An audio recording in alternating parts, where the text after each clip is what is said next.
Okay, let me tell you about the most satisfying piece of petty revenge I've ever come across on Reddit. And the best part? It involves one stubborn business owner, a glitchy phone system, and a pharmacist who absolutely did not have to go that hard, but chose to anyway. This story comes from r/pettyrevenge, and it was posted by someone whose dad recently shared a tale from his younger years. We're talking about a completely different era here. Back when switchboard operators were being replaced by automated phone systems. If you don't know what a switchboard operator is, picture a person sitting at a massive panel of wires and plugs, manually connecting your call to whoever you were trying to reach. You dial in, talk to a real human being, give them the number and the city, and they'd physically patch you through. It was a whole thing. Now, when phone companies started automating this process, they introduced area codes. So instead of calling an operator and saying, "Connect me to 555-5555 in Ottawa," you just dial the full number yourself, area code and all. Sounds simple enough, right? Here's where the trouble starts. Our narrator's dad ran a pharmacy in Toronto. His number was 416-555-5555. Meanwhile, a trucking company over in Ottawa had the number 613-555-5555. Same last 7 digits, different area codes, totally different cities. Under the old switchboard system, this was never a problem because operators handled the routing manually. But when the automated system rolled out, something went very, very wrong. If someone dialed just the 7 digits, 555-5555, without the area code, instead of getting an error or a "please dial the full number" message, the call went straight to the pharmacy in Toronto. Every single time. 20 times a day, dad's picking up the phone expecting a customer asking about their prescription, and instead it's some trucker from Ottawa trying to get dispatch instructions. For a full week, the pharmacist does the right thing. He's a good guy. He patiently explains to each and every caller that they've reached the wrong number, gives them the correct full number to dial, and sends them on their way. 20 calls a day. Every day. For a week. The calls don't slow down at all. So, he picks up the phone, calls the trucking company directly, and speaks to the owner. He explains everything calmly. "Look, there's a glitch in the system. Your people are dialing the old 7-digit number and reaching me instead of you. Can you just let your drivers and clients know to dial the full number with the area code?" And the trucking company owner's response? "Not my problem." He literally says, "I don't care, I'm not going to tell my workers anything."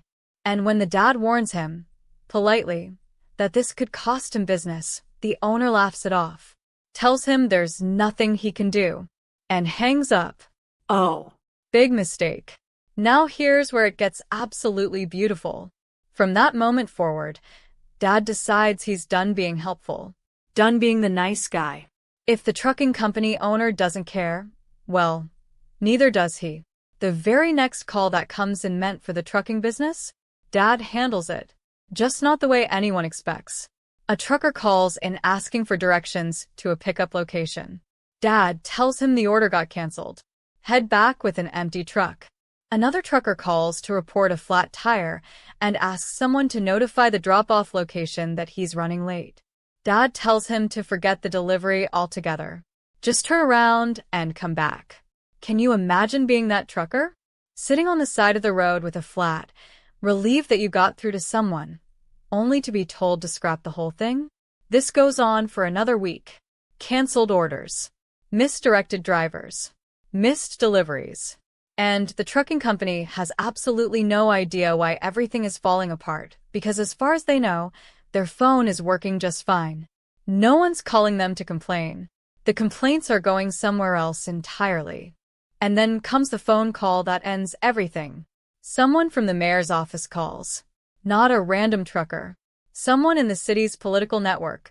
High up, clearly important, clearly used to being treated with a certain level of respect. They want to know about a shipment. Estimated delivery date. The whole thing. And Dad goes absolutely nuclear. He swears at the guy. Tells him to get lost. Says he doesn't want to hear from him again. When the caller, completely confused at this point, says, "You're going to lose a lot of business from us," Dad doubles down.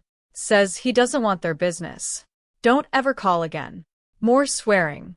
The man from the mayor's office, now furious, tells him they'll find a different trucking company and never work with them again. And just like that, the calls stopped the very next day. Not gradually. Immediately. Done. Because apparently, all it took was the trucking company losing a city government contract to suddenly care very much about making sure their clients had the right phone number. The dad never had to make another call. Never had to explain the situation again.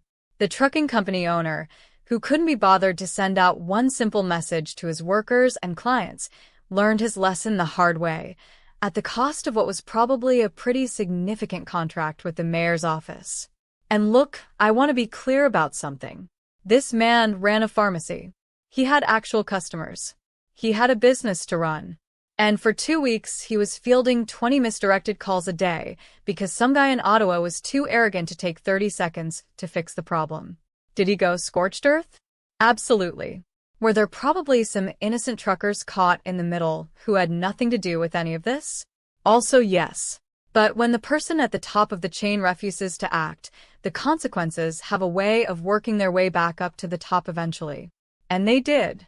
So here's what I want to know. If you were in the dad's position after that phone call with the owner who told you to your face that he didn't care and there was nothing you could do, what would you have done?